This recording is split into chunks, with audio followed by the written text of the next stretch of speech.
Hello बच्चों, तो आज का टॉपिक है क्लास 12th का इंटीग्रेशन की जो हमारी बोर्ड एग्जाम की सीरीज चल रही है।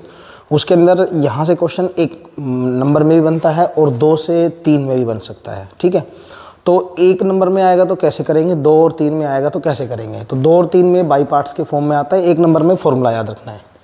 तो कैसे याद रखना है, जैसे क्वेश्चन बनता है जो टाइप है, अगर e⁻x के साथ fx और उसका डेरिवेटिव, क्या बताया, e के साथ fx और उसका डेरिवेटिव आ जाता है, तो इसका जो फाइनल आंसर आता है वो आता है e⁻x fx प्लस c।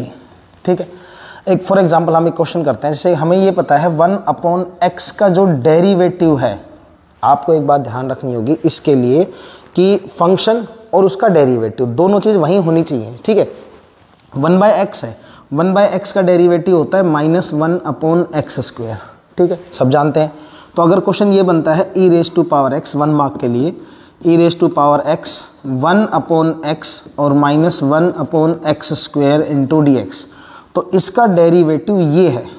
ठीक है, तो हमें क्या आंसर देना है, e⁻x 1/x प्लस c, ये हमारा फाइनल आंसर आएगा। ठीक है, तो क्योंकि देखो e⁻x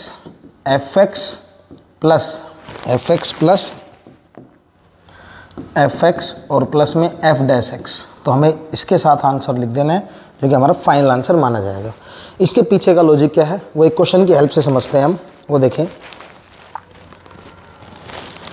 तो नेक्स्ट क्वेश्चन आपके स्क्रीन पे जैसे ये रहा, एक क्वेश्चन और लेते हैं हम e⁻x sin x वाला, इसमें मेंशन नहीं है। चलो पहले इस क्वेश्चन को कर लेते हैं e⁻x sin x के साथ। ठीक, इसको भी हटा देते हैं, e⁻x sin x cos x cover करते हैं। उसके बाद आते हैं integration e⁻x sin x plus में cos x। अब आप सब जानते हैं कि sin x का जो डेरिवेटिव है cos x होता है, तो इसका जो फाइनल आंसर आएगा वो आएगा e⁻x sin x plus c। ये हमारा फाइनल आंसर है 1 मार्क के लिए। आप तुरंत सोल्व कर देना इसको, ठीक है, टिक कर देना। चलिए अब करते हैं इसका पीछे का लॉजिक क्या है, इसके पीछे कॉन्सेप्ट क्या है। तो अगर 1 नंबर के लिए जाएंगे तो ऐसे करेंगे, और अगर ये 2 या 3 नंबर में आएगा तो आपने कैसे करना है। तो integration e⁻x sin x dx plus integration e⁻x cos x dx। एक बार इसको इसके साथ लिख दो और एक बार इसको इसके साथ लिख दो, इसको 2 बार लिख दीजिए आप। ठीक है, अब हमें क्या करना है, बाई पार्ट्स लगाना है। आप कहोगे सर बाई पार्ट्स किसके ऊपर लगाएं, तो बताते हैं बाई पार्ट्स किस पे लगेगा। जैसे देखो साइन का डेरिवेटिव कोस होता है, तो इसको हमें सेफ रखना है। क्या रखना है, इसको हमें सेफ जोन में। ठीक है, और इसका बाई पार्ट्स लगेगा। अब बाई पार्ट्स का रूल आप सब जानते होंगे कि होता है ILATE। आई मतलब क्या होता है, इन्वर्स फंक्शन, इसका मतलब होता है लॉग फंक्शन, इसका मतलब होता है एल्जेब्रिक फंक्शन, इसका मतलब होता है ट्रिग्नोमेट्रिक फंक्शन, इसका मतलब होता है एक्सपोनेंशियल फंक्शन। तो ये हमारा क्या है, एक्सपोनेंशियल है और ये ट्रिग्नोमेट्रिक है। तो नंबर 1 इसका और नंबर 2 इसका। ठीक है, तो बाई पार्ट्स का रूल क्या कहता है, बाई पार्ट्स का रूल कहता है first function as it is integration of second. ठीक है, integration of second minus integration derivative of first और इंटीग्रेशन ऑफ सेकेंड। ठीक है, और इस पूरे का ब्रैकेट। तो हमें क्या करना है, इस पे ये रूल अप्लाई करना है। तो रूल अप्लाई करना बहुत आसान है, कुछ मुश्किल नहीं है इसके अंदर। तो हम लिखेंगे first function as it is sine x integration of second, e का इंटीग्रेशन सेम होता है, minus integration derivative of first, sine का डेरिवेटिव क्या होता है कोस एक्स, और फिर क्या कहता है इंटीग्रेशन ऑफ सेकेंड, सेकेंड कौन है ई, तो इंटीग्रेशन ऑफ सेकेंड, ई का तो सेम होता है, और साथ में डी एक्स और plus e⁻x cos x dx। ये सेफ था। अब चेक करो, ये दोनों कैंसिल, क्या आंसर आया, साइन x e⁻x और इंटीग्रेशन की वजह से c लग जाएगा इसके अंदर। तो बड़ा ही आसान सा क्वेश्चन था। अब ये इस तरह से 2 नंबर में आ सकता है, डायरेक्ट आया ऑब्जेक्टिव में तो आप डायरेक्ट यहाँ से आंसर लिख देंगे 1 नंबर के लिए। ठीक है, 2-3 क्वेश्चन और करते हैं। इसमें एक टैगलाइन हम जोड़ेंगे, वो क्या जोड़ेंगे वो देखते हैं। पहले ये क्वेश्चन तो बड़ा आसान सा है, आपको साफ साफ नज़र आ रहा होगा। इसका डेरिवेटिव ये है 1/x² का जो डेरिवेटिव होता है वो -2/x³ होता है। इसका डेरिवेटिव ये होता है। तो अब आप ध्यान दो कि एज इट इज़ आपको डेरिवेटिव मिल रहा है, इसका डेरिवेटिव ये, तो using formula e⁻x 1/x² plus c आपको 1 नंबर पूरा मिल जाएगा। समझ गए इस बात को? ठीक है, चलते हैं नेक्स्ट क्वेश्चन की तरफ। देखो इसमें आपको फिर ध्यान रखना है कौन किसका। कोट का डेरिवेटिव लॉग साइन होता है, लॉग साइन का डेरिवेटिव कोस होता है, ये ध्यान देना होगा। तो डेरिवेटिव करके देखते हैं कोट का डेरिवेटिव। तो डेरिवेटिव ऑफ कोट एक्स ये तो होता है माइनस कोसिकेंट स्क्वायर एक्स, और हम डेरिवेटिव करते हैं किसका, लॉग ऑफ साइन एक्स का। तो लॉग का डेरिवेटिव, लॉग क्या कहता है 1 साइन एक्स, और साइन एक्स क्या कहता है कोस एक्स, कोस अपॉन साइन क्या हो जाएगा कोट एक्स। तो हम क्या कह सकते हैं कि log sin x का डेरिवेटिव कोट x है। तो हम क्या लिखेंगे e raise to power x, यहाँ पे f डैश x पहले आ गया और fx बाद में आ गया, इंटीग्रेशन। तो अब क्या कहोगे इसको, इसके साथ इसको लिख दो। तो e raise to power x fx plus c, ये हमारा फाइनल आंसर आ जाएगा। तो इसका आंसर क्या आया e raise to power x, ये रहा हमारा log ऑफ साइन x और प्लस में c, ये हमारा फाइनल आंसर है। कुछ मुश्किल नहीं है, तो बड़ा ही आसान सा टॉपिक है, 1 नंबर सीधा से देके जाता है। अगर 1 नंबर में आता है तो, और पूरी संभावना है इंटीग्रेशन में ऐसा क्वेश्चन आने की। ठीक है, कुछ लास्ट 2 लेक्चर हमने भी कवर किए थे, उनको जरूर देखना अगर नहीं देखा है तो। उसमें इंटीग्रेशन की शायद I think 1st 2nd exercise cover कर रखी है, जो मेन क्वेश्चन जो बोर्ड एग्जाम में आए हुए हैं। ठीक है, चलो तो अब नेक्स्ट क्वेश्चन करते हैं 4th।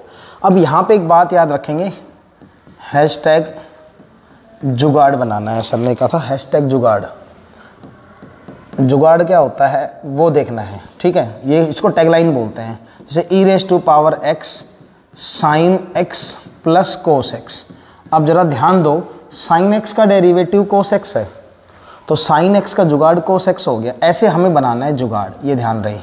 इस तरह क्वेश्चन में कैसे बनेगा उस बात को ध्यान दो कि हमें इस पूरे पैटर्न को सोल्व करना है और जुगाड़ फॉर्म में कन्वर्ट करना है इस तरह से। ठीक है, तो जुगाड़ फॉर्म क्या कहती है, इसको अलग अलग कर दो। एक बार लिख दो 2/1 प्लस कोस 2x, और एक लिख दो साइन 2x अपॉन में 1 प्लस कोस 2x। ठीक है, इस तरह से हम लिख सकते हैं। ठीक है, ये हो जाएगा 2/1 प्लस कोस 2x, ये होता है 2 cos square x। Sign 2x का फॉर्मूला क्या होता है 2 साइन x कोस x, और 1 प्लस कोस 2x क्या होता है 2 कोस स्क्वायर x। 2 से 2 कैंसिल, 1 कोस स्क्वायर क्या होता है सीकेंट स्क्वायर x। 2 से 2 कैंसिल, कोस से कोस, साइन अपॉन कोस क्या होता है 10x। यहाँ पे कितना e raise to power x और साथ में dx। ठीक है, अब चेक करो जुगाड़ क्या कहता है। जुगाड़ टेक्नोलॉजी कहती है 10x का डेरिवेटिव सीकेंट स्क्वायर है। तो जुगाड़ बना नहीं बना, 10x का डेरिवेटिव कौन है सीकेंट स्क्वायर x। तो क्या कहेंगे, तो इसका जो फाइनल आंसर है, सॉरी, तो फाइनल आंसर क्या आने वाला है इसका e raise to power x tangent x plus c। और अगर 2 नंबर में आया, 3 में आया तो इसको आगे और प्रोसीड कर सकते हैं बाई पार्ट्स की हेल्प से। और बाई पार्ट्स कैसे लगेगा मैं बता देता हूँ। e raise to power x 10x और e raise to power x secant square x। तो ये और ये, इसका डेरिवेटिव ये है, तो ये हमारा सेफ जोन में चला जाएगा और डेरिवेटिव कर देंगे इसका। समझ गए? तो इसमें ये जुगाड़ वाली बात याद रखना कि हमें ऐसा पैटर्न कुछ तैयार करना है इसके अंदर कि एक का डेरिवेटिव दूसरा बन जाए और बाहर रह जाए e की पावर x। ठीक है, नेक्स्ट क्वेश्चन की तरफ आते हैं। इसमें फिर से हमें कुछ ना कुछ ढूंढना पड़ेगा। देखो ध्यान से, क्या करना पड़ेगा, हैशटैग जुगाड़ बनाना है। ठीक है, अगर e की पावर x आ रहा है इंटीग्रेशन में तो कोशिश करना जुगाड़ बनाने की। और जुगाड़ कैसे बनता है वो देखते हैं। इसको लिख लो 2x माइनस 3 माइनस 2, 5 को लिख सकता हूँ -3 इसको देखते हुए, और नीचे 2x माइनस 3 के होल क्यूब। ठीक है, एक बार इसके नीचे एक बार इसके नीचे, तो 2x माइनस 3 अपॉन में 2x माइनस 3 का होल क्यूब और -2 अपॉन 2x माइनस 3 का होल क्यूब, और बाहर रहेगा e की पावर x e की पावर 2x इंटीग्रेशन dx। ये सबके साथ चलेगा भाई, ध्यान रखना, e की पावर 2x dx। समझ गए? इससे ये कैंसिल हो जाएगा, तो ये बचेगा 1 अपॉन 2x माइनस 3 का whole square minus 2 upon 2x minus 3 का होल क्यूब, और यहाँ कितना हो जाएगा e raise to power 2x और साथ में dx। ठीक है, अब हमें क्या करना है, इसका डेरिवेटिव चेक करो। इसका डेरिवेटिव ये होता है। ठीक है, इसका डेरिवेटिव ये है। जब इसका डेरिवेटिव ये है, क्योंकि हमने एक चीज़ नोटिस की कि 1/2x माइनस 3। इसको पूरा सोल्व करते हैं, क्या करते हैं, पूरा सोल्व करते हैं, तब समझ में आएगा आपको अच्छे से।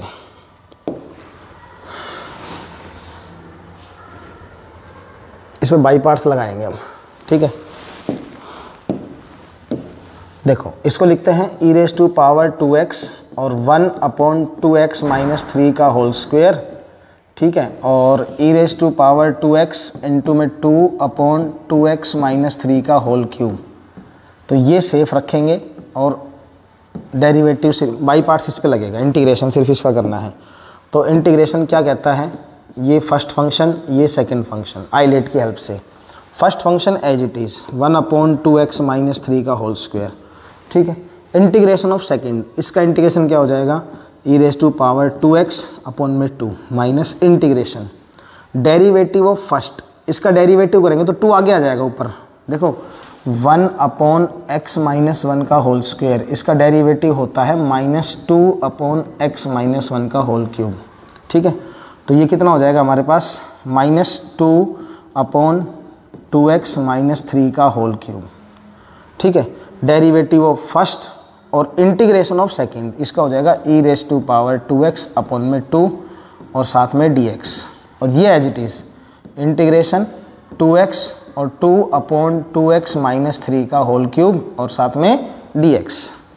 तो यहाँ से क्या बनेगा, ध्यान देना बच्चों, e⁻²x अपॉन में 2 और 2x माइनस 3 का होल स्क्वायर, ये तो सेम रहेगा, ठीक है। माइनस माइनस माइनस प्लस हो जाएगा।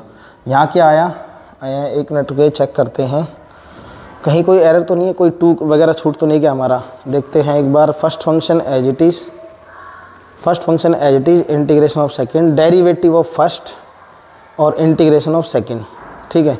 इसका डेरिवेटिव हो गया। अगर ये 2 से 2 कैंसिल होता है तो फिर ये हमारा कैंसिल आउट नहीं होगा। कहीं ना कहीं एक बार क्वेश्चन में हम चेक करते हैं कुछ मिसिंग तो नहीं है, ठीक है। क्वेश्चन देखते हैं, क्वेश्चन में -3 और -2, यहाँ से -2 रह गया, ये -2 हमने यहाँ छोड़ दिया, ठीक है, और इसके साथ आएंगे तो -2 वहीं रह जाएगा, 2x minus 3। First function as it is, integration of second minus derivative of first, एक 2 रह गया। 2 कौन सा, हमने इसका तो कर दिया 2, देखो ये गड़बड़ अक्सर हो जाती है, हमने इसका तो कर दिया -2, ये वाला -2 का, इस 2x का 2 है ना वो रहेगा यहाँ पे, ये मिसिंग था, समझ गए। तो आप ध्यान रखना, आपसे ऐसी गड़बड़ नहीं होनी चाहिए। अब ये 2 से 2 कैंसिल हो जाएगा और माइनस माइनस हो जाएगा प्लस, तो यहाँ आएगा 2/2x माइनस 3 का whole cube e⁻²x dx minus ये हो जाएगा 2x इंटू 2/2x माइनस 3 का होल क्यूब और साथ में dx। ये पूरा का पूरा एज इट इज़ कैंसिल, कितना आया, e⁻²x अपॉन में 2 और 2x माइनस 3 का होल स्क्वायर प्लस c। ये ध्यान रखना, इसके अंदर जो 2x था ना, इसका 2 और आएगा नीचे। तो ये पूरा क्वेश्चन था। आप चाहो तो एक बार दोबारा बैक करके देखना, नोट करना। तो आपने ध्यान रखना है, बस आपको जुगाड़ बनाना है। क्या करना है, जुगाड़। अब ये 3 क्वेश्चन आपके होमवर्क है, आप इनको सोल्व करेंगे अपनी नोटबुक में, ठीक है। और जो आंसर होगा कमेंट बॉक्स में मेंशन करेंगे। कहीं कोई दिक्कत आती है, कोई प्रॉब्लम होती है, आप हमें बताएंगे। तब तक के लिए मेहनत करते रहो, जुड़े रहो, डाउट है वो भेजते रहो। Thank you very much.